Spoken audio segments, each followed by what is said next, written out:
ଏବେ ବାହାଘର ସରିଯାଇଛି ତ ଆମେ ସମସ୍ତେ ଏକାଠି ହେଇଛୁ। ଏବେ ଆମେ ବସିକି ରୋଷେଇ କରି ଖାଇବା। ଭୋଜି ତ ଗଲା, ଏବେ ନିଜ ହାତରେ ନିଜେ ରୋଷେଇ କରି ଖାଇବାକୁ ପଡ଼ିବ। ତ ଏ ମୋର ଦିଅର ଭାଣିଜୀ ମାନେ। ତ ଏଠି ଆମର ଡାଲମା ବସିଛି, ଦେଖିପାରୁଥିବେ ଅଜ୍ଞାନ ଡାଲମା। ଏଠୁ କୋଉ ଡାଲମା ବସିଛି? ଅଜ୍ଞାନ ଡାଲମା। ହାଏ ଅଜ୍ଞାନ ଡାଲମା କଣ କଣ ପଡିଛି ତା ଦେହରେ କଣ? ତମ ନଣଦେଇ ଫୋନ ପୁରା ଗପିବାରେ ବ୍ୟସ୍ତ, ପତରେ କାହା ସାଙ୍ଗେ ଗପୁଛନ୍ତି।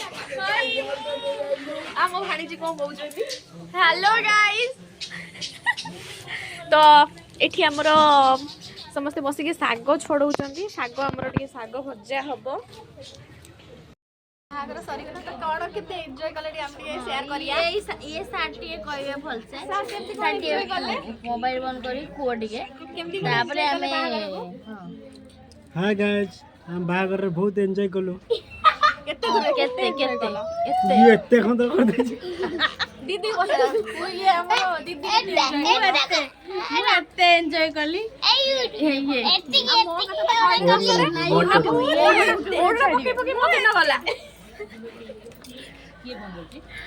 ଦେଖନ୍ତୁ ଆମର ଗୋଟେ ନୂଆ ରୋଷେଇଆ ଏଠି ଠିଆ ହେଇଛନ୍ତି। ଖାଲି ଗ୍ୟାସ ଟାକୁ ବନ୍ଦ କରିଦଉଛି। ମୋ ଦିଦି ଦେଖନ୍ତୁ ଏ ଶାଗ ମୁଗ ରେସିପି ଦେଖୁଛନ୍ତି ୟୁଟ୍ୟୁବରେ। ଆମର ଏବେ ଶାଗ ମୁଗ ଶାଗ ଧଉଛନ୍ତି। ମାତ୍ର ଆଇମା ଯିଏ କି ଶାଗ ଦଉଛନ୍ତି। ଇଏ ହଉଛନ୍ତି ମୋ ମାମା। କଣ କେମିତି ମାଉସୀଙ୍କ ବାହାଘରଟା ସେଲିବ୍ରେସନ କଲା? ନିଦ ମାରୁଛୁ ଶୋଇପଡିବା। ହାଏ ଆମର ଶାଗ ମୁଗ ହବ।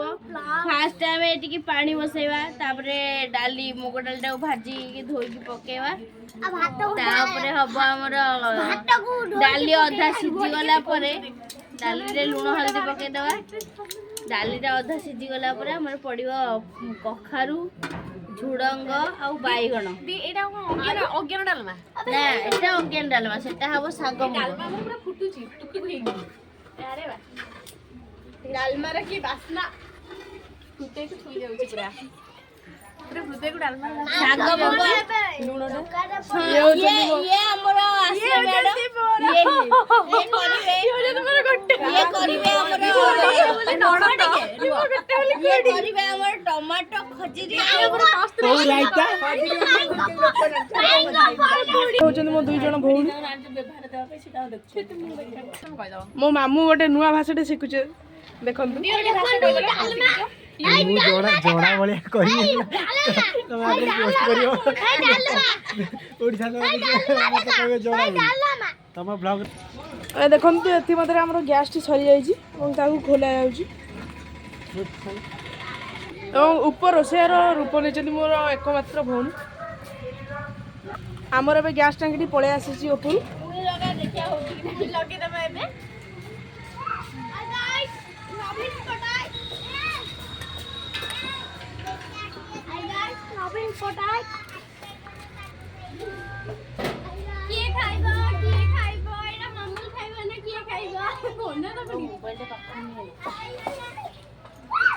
ରୋଷେଇ କରିବାକୁ ବସିଗଲି। ମିଛ ଜାଣିନି ରୋଷେଇ ପୁରା ମିଛ। ଯାହା ପାଇଲି ରୋଷେଇର ଜାଣିନି। ଭଲ କଲିଣି, ଶିଖିନଥିଲି ଶିଖିଗଲିଣି। ମୋ ନଣନ୍ଦ ଶାଶୁ ସମସ୍ତେ ଶିଖେଇ ଦେଇଛନ୍ତି ମତେ ରୋଷେଇ।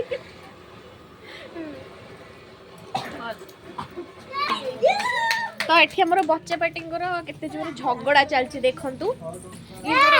ଗେଲି ସବୁଠୁ ଗେଲି ମୁଁ ଭଣିଛି ଚୁଗୁଲୁ ଭଣଜା, ଯାଙ୍କ ନାଁ ହେଲା ଚୁଚୁ। ମାନେ ତମ ନାଁ ଚୁଚୁ? ଚୁଚୁ। ମୁଁ ଏବେ ଆମ ରୋଷେଇଆଙ୍କ ସ୍ଥାନ ନେଇଛି।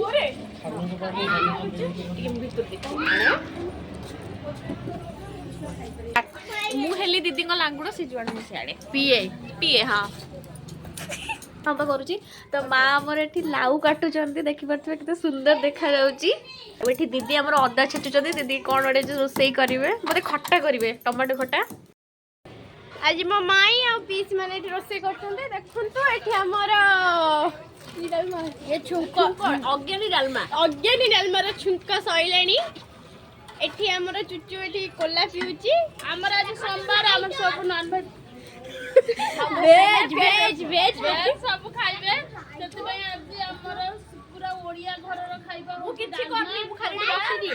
ଶାଗ ଭଜା, ଶାଗ ମୁଗ ଡାଲମା ପୁରା ହେଇ ଆସିଲାଣି। ଇଏ ଖାଲି ସମସ୍ତଙ୍କୁ ଚକୋଲେଟ୍ ଖୁଆଉଛନ୍ତି। ଇଏ ଖାଲି ଚକୋଲେଟ୍ ବ୍ଲଗ୍ ହଉଛି ୟୁଟ୍ୟୁବରେ ଚଢା। ମୁଁ ଏତେ ଆଣିଥିଲି ଚକୋଲେଟ୍ ସମସ୍ତଙ୍କୁ ଦେବି। ଚକୋଲେଟ୍ ପାଟି ରହିଲା ଏତେ କେତେ ସନ୍ଦୀପ ଭାଇ ନା ଭାଇ ଏଠି ପିସ୍ ଆମର ଅନଲାଇନ୍ ଅଛି। ମାଇଣ୍ଡ ୟୁର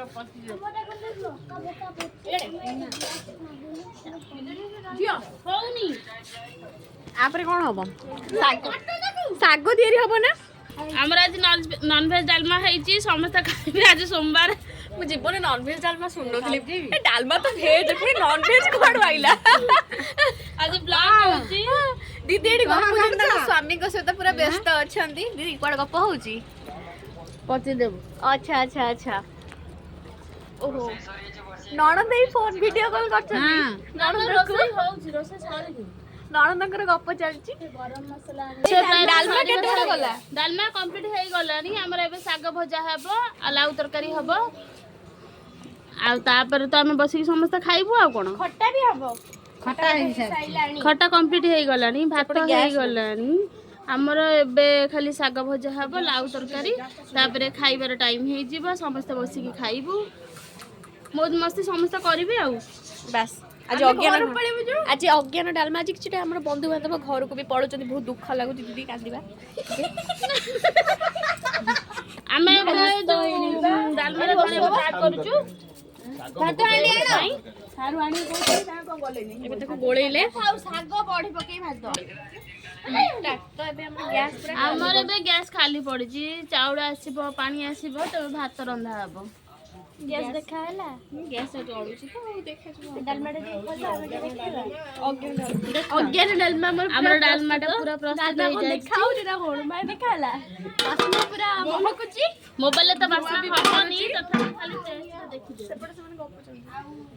ଆଉ ଏଠି ଲୁଣ ପାଣି ଏସବୁ ଆଉ କ'ଣ ହବ?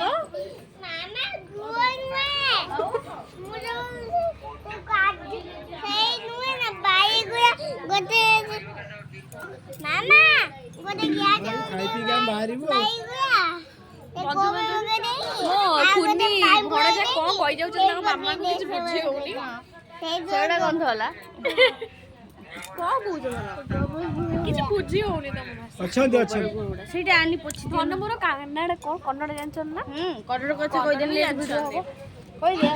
ମୁଁ ବା କରୁଛି, ସେ ଜମା କହୁନି। ପିଲାମାନେ ତ ଆମର ଟିକେ ଫୁର୍ସତ ପାଇଲେ ମାନେ ପୁରା ବାଲିରେ ତାଙ୍କର ଖେଳ ଚାଲିଲାଣି। ବର୍ଷା ବି ଟିକେ ଏପଟେ ଉଠେଇଲାଣି, ମେଘ ଟିକେ ପକଉଛି, ମାନେ ଇଏ କରୁଛି। ସାଙ୍ଗମାନେ ଦେଖନ୍ତୁ ଆମେ ଖୋଇଛନ୍ତି। ମୋ ଧନ ପୁରା କହିଦେଲି। ଆଉ ମୋ ଧନ ତାହେଲେ ଭଲ ବ୍ଲଗ୍ କରିବେ। ଆଉ କ'ଣ ସେ ପୁରା କହିଲେଣି ଧନ ମାନେ। ପାଣି ବସିଲା, ତାପରେ ଚାଉଳ ଆଡ଼ ହବ। ଦିଦି ଆମର ରୋଷେଇ ମାଷ୍ଟର, ସିଏ ଆମକୁ ସବୁ କହୁଛନ୍ତି ଆମେ ଆଜି କ'ଣ କରିବୁ କ'ଣ ନାହିଁ। ଦିଦି ଆଜି କ'ଣ ଆଇଟମ୍ କହିଦେଲ ଟିକେ ଫୁଲି। ଆଇଟମ୍ ଆମର ହେଲା ଭାତ ହେଲା, ଡାଲମା ହେଲା, ଶାଗ ମୁଗ ହବ, ଖଟା ବି ହେଇଛି, ଲାଉ ତରକାରୀ ହେଇଛି, ଅରୁଆ ଭାତ ବି ହବ। ଏତିକି। ତାର ଏଠି ଆମର ଟିକେ ଅଳ୍ପ ରୋଷେଇ ହଉଛି, ବାକି ଯାହା ସିଆଡେ ହବ ଆଉ। ହଁ, ଦି ଜାଗା। ଭାଇ ଆମର କେତେ ବଡ କଡେଇ ଧରିକି ଆଇଛନ୍ତି ଦେଖନ୍ତୁ। ବିରାଟ ବଡ ଭାଇ କଡେଇ ଦେଲେଣି। ଆମେ ମଣିଷ ନା କ'ଣ? କଡେଇରେ ଆଜି ଆମେ ଖାଇବୁ, ଖାଦ୍ୟ ଗ୍ରହଣ କରିବୁ। ଦେଖନ୍ତୁ ମୁଁ ରୋଷେଇ ଦିଦି ବେକରେ ଗାମୁଛା ପକେଇଛନ୍ତି। ପୁରା ରୋଷେଇଆ ହେଲା। ବାହାଘର ସରିଲା ପରେ ଆମେ ସମସ୍ତେ ପୁରା ଜଳୁଥିଲେ ବି ସୁଖା ହେଇଯାଇଛି। ବାହାଘର ସରିଗଲେ ଆମେ ବି ଶୁଖିଗଲୁ। ମେକଅପ୍ ଛାଡ଼ି ଯାଇଛି। ଆମେ ଏତେ ମେକଅପ୍ ନଉନା ନା, ଯେ ଏତେ ଟିକେ ହେଭି ନାହିଁ। ଆମର ଟିକେ ନର୍ମାଲ ମେକଅପ୍ ଟିକେ ନଉ। ଟିକେ ଲିପଷ୍ଟିକ୍ ହେଲା ଆମର ହେଇଗଲା ଆମର ମେକଅପ୍ କମ୍ପ୍ଲିଟ୍। ଆଉ ହଁ ନା ନାଇଁ? Home makeup. ଆମର ବିୟୁଟି ପାର୍ଲର ଦରକାର ନାହିଁ। ଆମେ ଘରେ ସିମ୍ପଲ ମେକଅପ୍ ଆମେ ଏତିକି ଆଡଜଷ୍ଟ କରିବୁ, ସେଇଟା ଭଲ। ବିୟୁଟି ପାର୍ଲର ହାତ ପା। ଦିଦି ଆମର ବହୁତ ବ୍ୟସ୍ତ ଅଛନ୍ତି, ବହୁତ ସାରା ରୋଷେଇ କରୁଛନ୍ତି। ଦିଦି ତ ବହୁତ ସାରା କାମ କରୁଛନ୍ତି। ଆମେ ତ ଏବେ ଆଇଛୁ କହିବାକୁ ଗଲେ ଡେଲିକା ଆମେ ମାନେ 2-4 ଦିନ ପୁଣି ଆମେ ଆସିଲୁ, ଖାଇ ପିଇବୁ, ଆମେ ପଳେଇ ଯିବୁ। ତ ଦିଦି ଆମର ସବୁବେଳେ କାମ କରୁଛନ୍ତି। तो एबे चालू हम रोसई अधा कंप्लीट हे आसलानी हम चालू खाइया पे then bye bye next blog में देखा दीदी तो पळेबे दीदी को सहित दीदी ताकर शाशु घर को पळेबे आमे हम घर को पळेबू केबे भेट हम सेटा भी जाना नाही त जोद्र ने पुणी भेट हम हम सेटा नेक्स्ट ब्लॉग करिवु या आपण माने हमको लाइक कमेंट सब्सक्राइब करंतु जय जगन्नाथ बाय बाय